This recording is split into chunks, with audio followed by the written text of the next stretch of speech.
All right, so I think we'll just jump right in.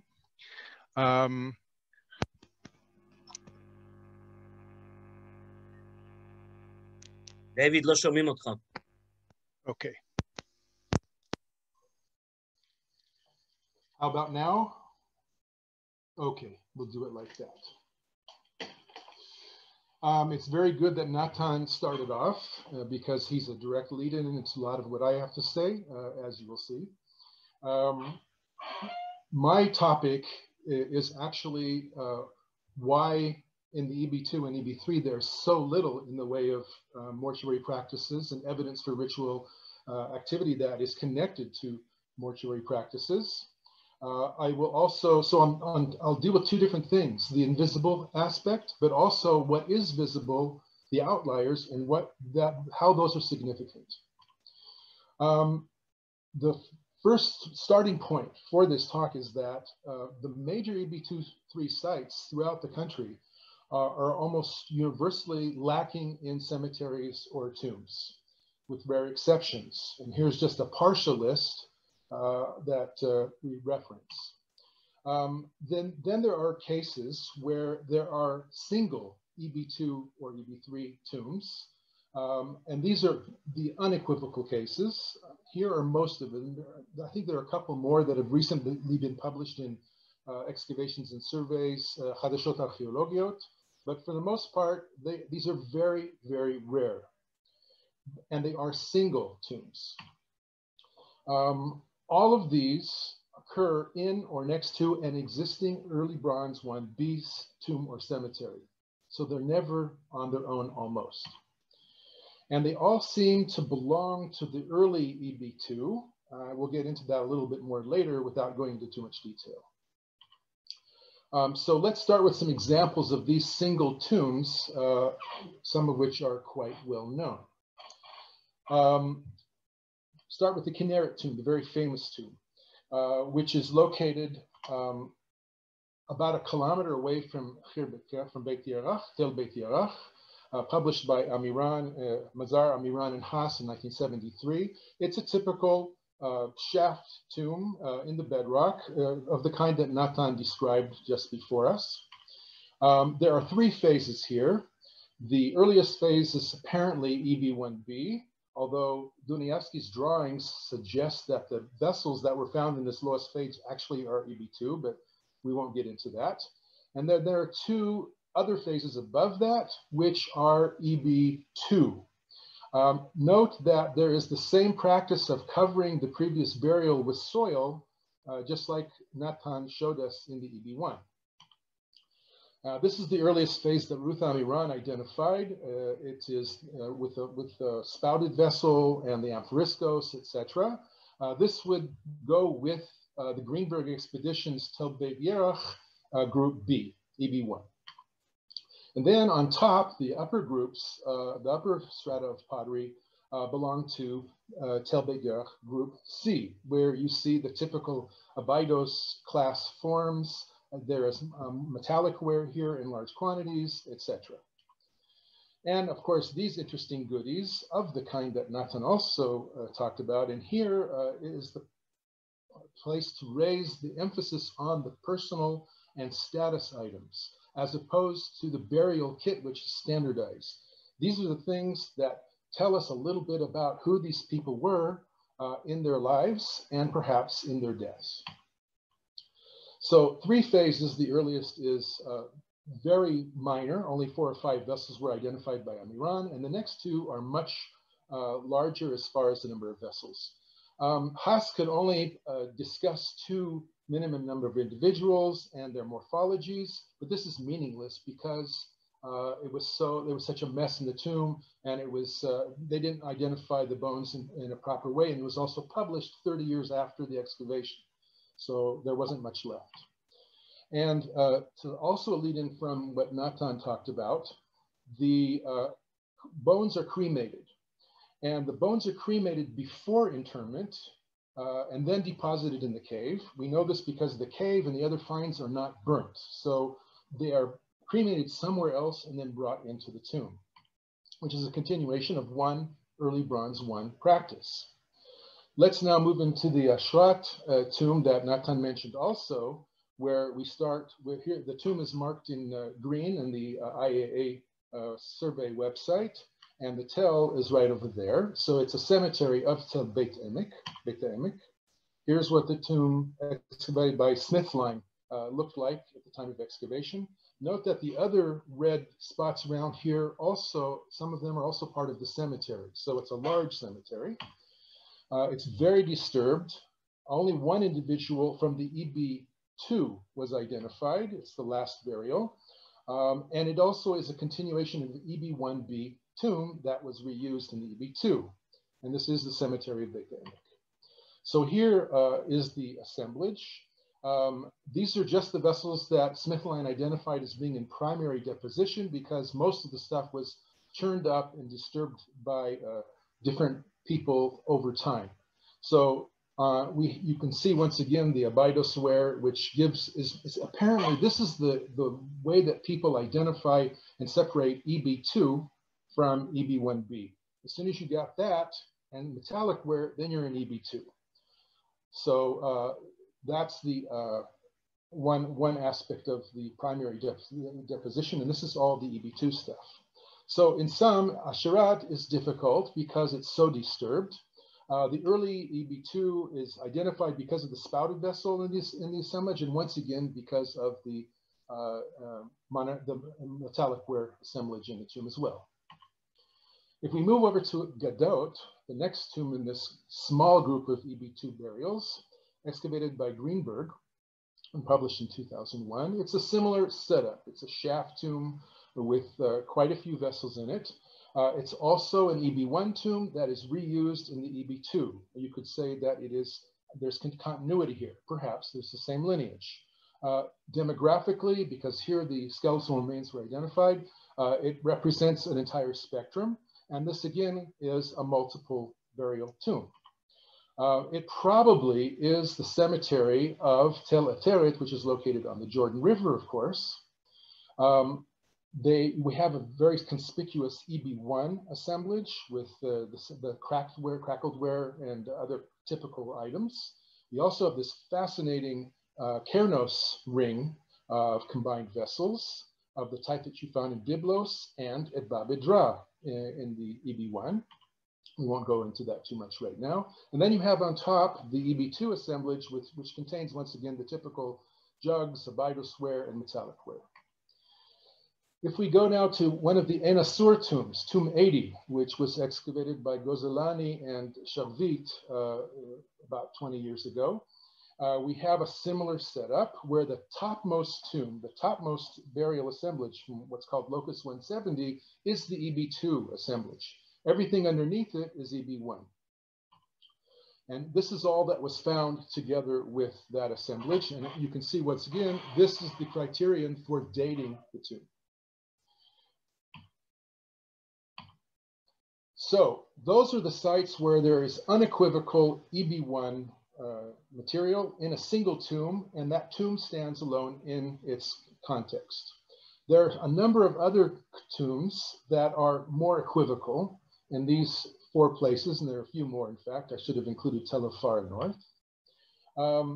These are mixed assemblages, so it's often difficult to differentiate mortuary from non-mortuary material. For example, if in the EB3 there is a storeroom made out of a tomb, then you don't always know how to differentiate the material and what the skeletal material it goes with.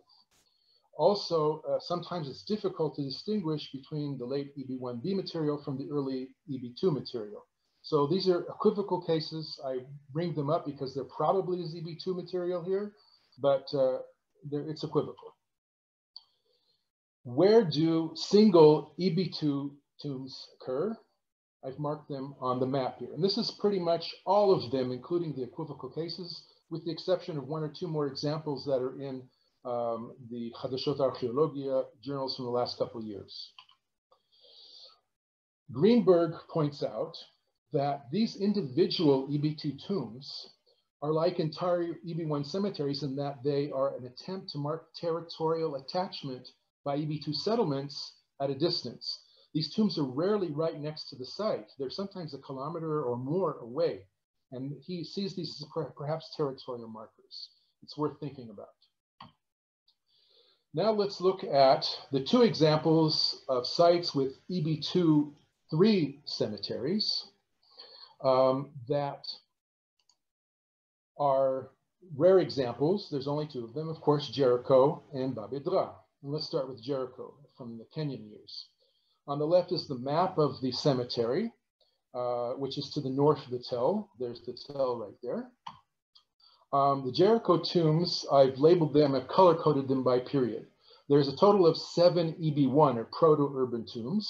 They're all in area A and K. If you look on the map plan, you can see the blue color. Although there are only 7 tombs, Kenyan estimates there were at least 790 individuals interred in these tombs. So all of them contain tens of individuals, if not hundreds. When you go to the EB2, there are a total of 3 EB tombs in area A and just 1 in area D. 2 new tombs are carved within the EB1 cemetery. And this is a key element because everywhere else that we've talked about so far show no evidence of carved tombs. And then there's also some evidence for continued use in one of the tombs from EB1. If we move into the EB3, color-coded red, we have tombs in 3 different areas excavated by Kenyan. And here we have to remember also that when Kenyan excavated here, this was a Palestinian refugee camp. And the way that a lot of these tombs were first found was when the refugees were digging cesspits, septic tanks for their houses. And then they would report about the finding of the tomb, and then Kenyan's expedition came in and started excavating according to the information she had. So a lot of this area has not been excavated, and it probably could do with another going over. In any case, from Kenyan's results, 6 EB3 tombs were identified. 4 new tombs were excavated in area F, which is down there, fairly close to the tell. D12 was used continuously from the EB2 to the EB3. It's a bit of a mess. And A114 actually continues all the way from the EB1 all the way through to the EB3. So you have various continuities, degrees of continuity from area to area, from tomb to tomb. Note that a lot of the tombs, where most of the tombs are located actually, are far away from the tell, something on the order of half a kilometer or more. The EB2 tombs at Jericho are, as we said, multiple tombs. They can be very densely occupied with remains. There seems to be some element of primary burial here. It's not all secondary, although the secondary stuff is moved aside. This would suggest, of course, kin group lineages, continuing EB1 traditions. As Nathan explained, there is a high degree of redundancy with the corpus, mostly bowls, jugs, juglets, amphoriskoi, and beads, which again suggests the rigid belief about the requirements of transition to death or the netherworld. In the EB3, the tombs that we have that are newly excavated there, and also the continued use of EB tombs, we also have the carving of new tombs. Continued multiple burials, again, probably continuing lineages, and again, highly redundant corpus. This time we also can add the kerachware, which is present in a couple of the tombs. Interestingly enough, one of the tombs, and it's the only one, which was first carved in EB2, is square, which is reminiscent of the outlines of the EB3 charnel houses at edh-Dhra. So now we're moving to edh-Dhra, which is an entity in and of itself. And it's difficult to compare it because it really is a different cultural subset. In any case, this is the site on a major terrace of the Lisan Maro with a walled settlement and a cemetery to the east, also to the south. Here are some samplings of EB1 shaft tombs. Most of the cemetery, of course, has been plundered extensively. Here are a couple examples from that were excavated by Rast and Schaub. Nathan showed this picture before. In the late EB1, EB1B, into the EB2, we have the beginning of the round charnel houses. And here are some of the tables from Chesson's article on commemorating the dead, where we see the contents and the number of individuals. We won't go into the details right now. We don't have that much time. And following upon that, we have the rectangular charnel houses that characterize the late EB2 into the EB3.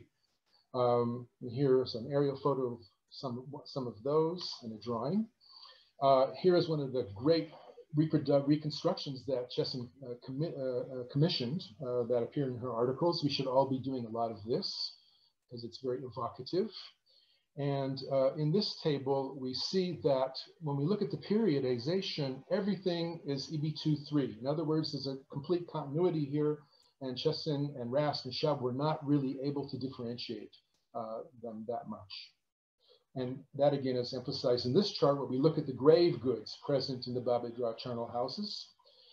Also interesting is that a lot of them have enough of data available to be able to estimate the population, the minimum number of individuals. And if we look at the vessels that go in the that come from the charnel houses, we're also able to estimate approximately how many vessels occur for each individual. And in this case, it follows very clearly, and this follows up on what Nathan presented, that there are usually between 3, 4, sometimes 5 vessels per individual on average. And this would reflect the burial kit.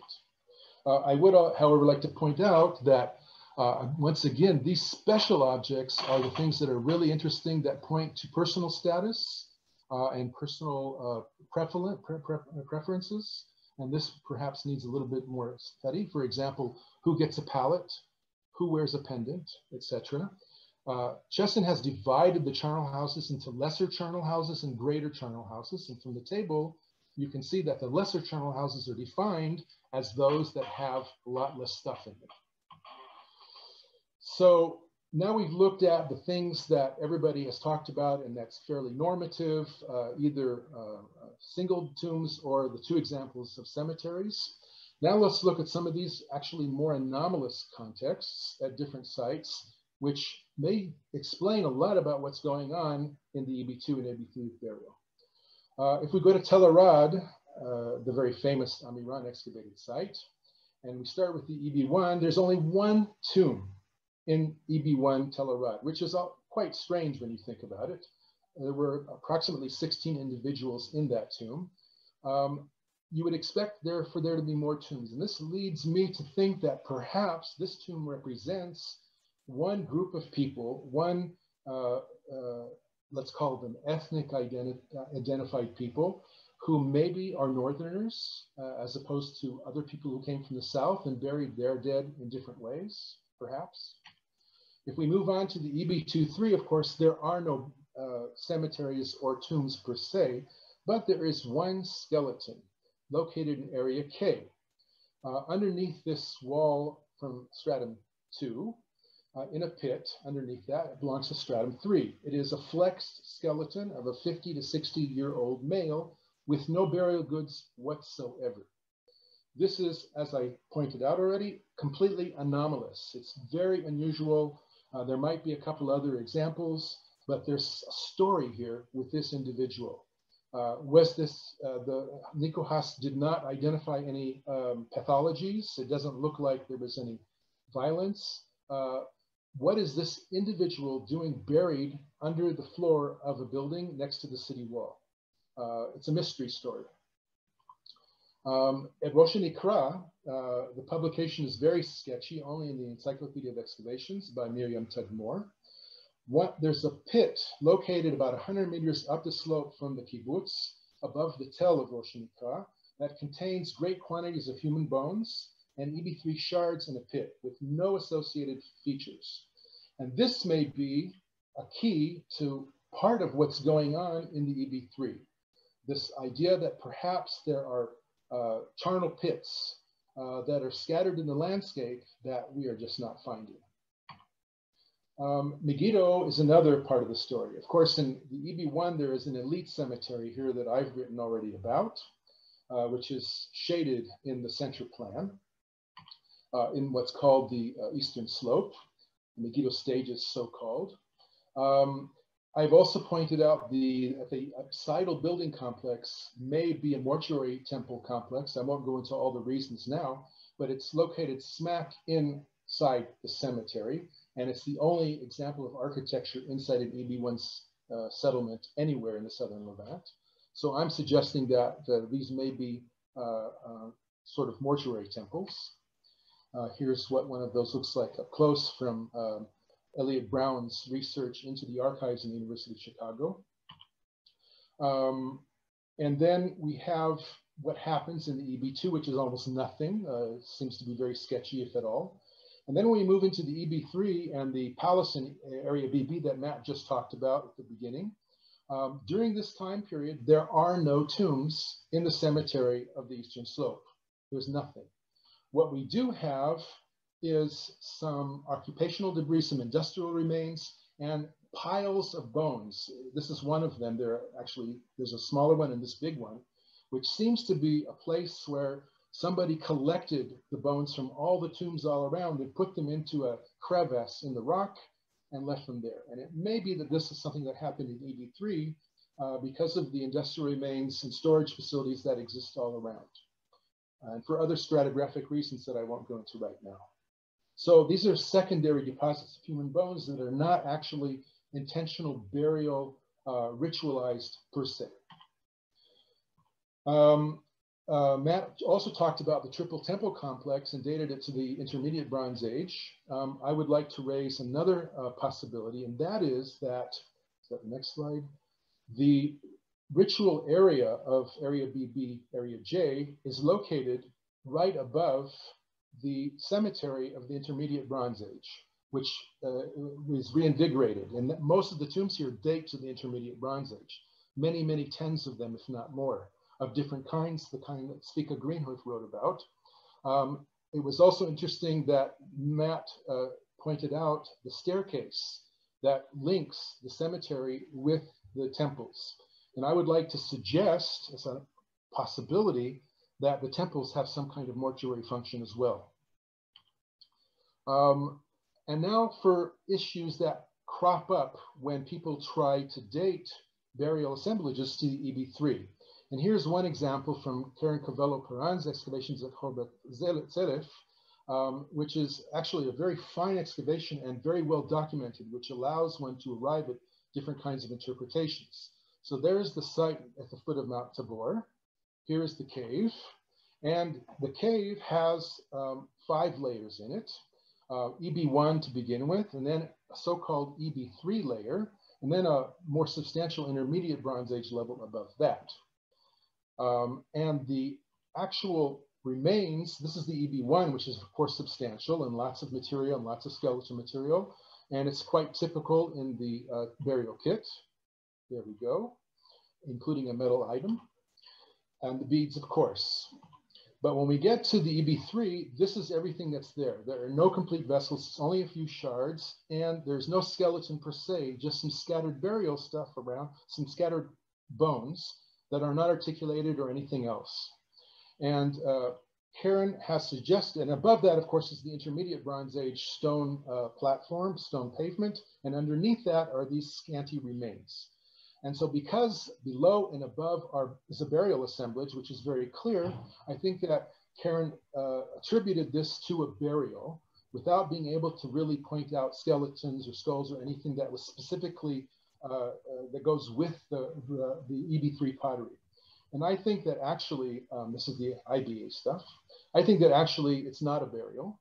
I think that it could be a storage cave or a workshop or a shepherd shelter, or a place of ritual offerings, even to the dead, but not a tomb per se. And it definitely would be related, as Karen already wrote, to the EB3 site of Tel Kishion 3 kilometers away, which would be part of the course.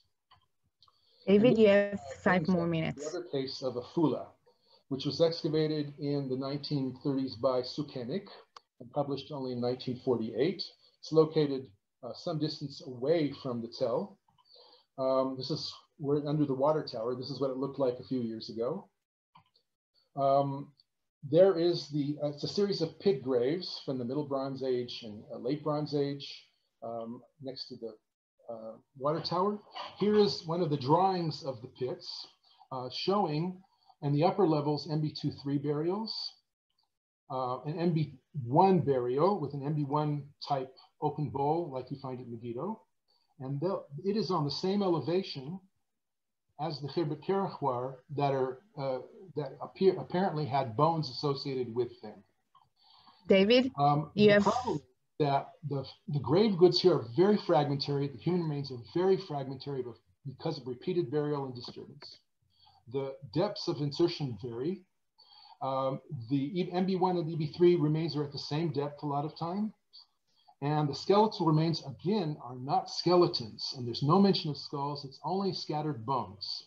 And so we have to ask, are these really EB3 burials, or are they MB1 burial fragments that intruded down into an EB3 living context? If this cemetery represents normative burial practices, then this is the kind of thing that we have to be careful of, because this you only find in salvage excavations. When there are no monuments, when it's not an hotel, this is when you find, this is where most people were buried, in fields, in pits, and so you're not finding that much. And on the other hand, despite what I just said, if these human remains are associated with the Khirbet Kerachwar pots, and they do represent EB3 intentional practices, then this is extremely rare evidence for a normative practice in the EB2 and EB3, if, it's a big if. So I'm not going to talk about this because the people after me will talk about, but this is obviously going to be a dimension of the EB2 and EB3. Probably these features are continue to be used in the areas to the east and to the south. So conclusions. First set of conclusions speaks to the nature of the data in the southern Levant. There are very few EB2 burials, and these represent the final breath of EB1 practices, perhaps only in the early EB2. All of the EB2 tombs are found amidst existing EB1 tombs. There are no newly established EB2 or EB3 cemeteries, period. It's also possible that there are no discernible EB3 burial assemblages at all, except Jericho and Bab-Dhra. When we look at a chart that Bradbury and Philip put together a few years ago, this is completely, the situation statistically, minimum number of individuals buried is, in the southern Levant is inverse to what happens in the northern Levant. The upper curve is the southern Levant, where you have about 20% of the possible population represented in burial assemblages, were very small numbers in the 4th millennium BC. When we merge into the 3rd millennium BC, these numbers drop precipitously, whereas in the northern Levant, they go up. And as you can see, this continues through into the intermediate Bronze Age, or EB4, and into the Middle Bronze Age as well. There is an inverse proportion in the different areas of how much burial is represented in these periods. And this requires more discussion. We don't have time to do it today, but there might be something going on here with populations moving, etc. The second set of conclusions involves alternative means of disposing of the dead.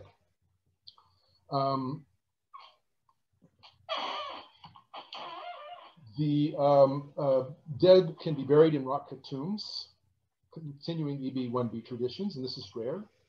They can be buried in fields without burial goods. I would suggest this is potentially huge. This is probably most people. One other option is exposing cadavers in the landscape. How are we going to know that? It's possible.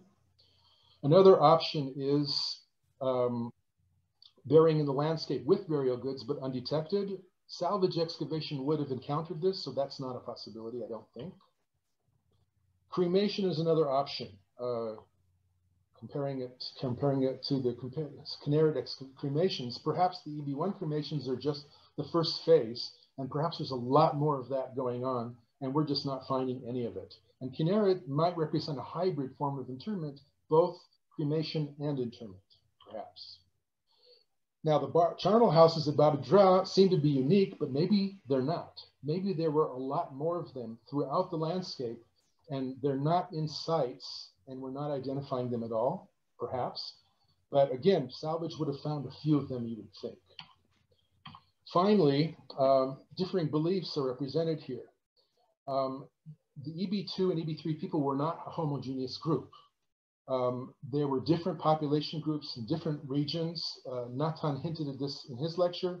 One group of people felt in the EB2 and 3, you can't take it with you. There's no point in burying objects with you, and we are all equal in death.